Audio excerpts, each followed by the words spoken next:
Bonjour, bonjour, this is day 11. Coming back from the weekend, I'm happy to find the place completely clean and ready for me to work. I just have to move the washing machine that the client could use over the weekend.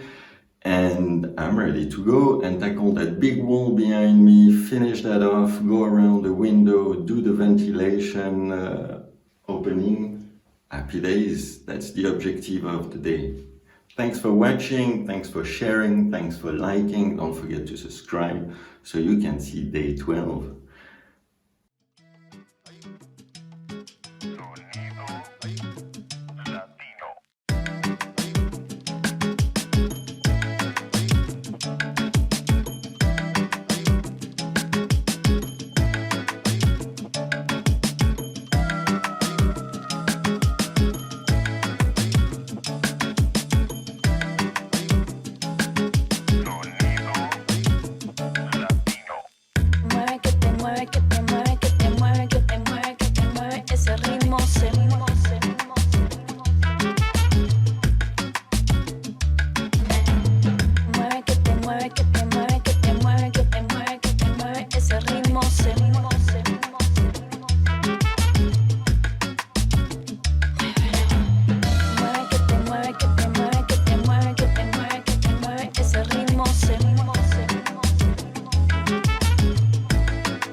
Thank you for watching, like, subscribe and share with your friends.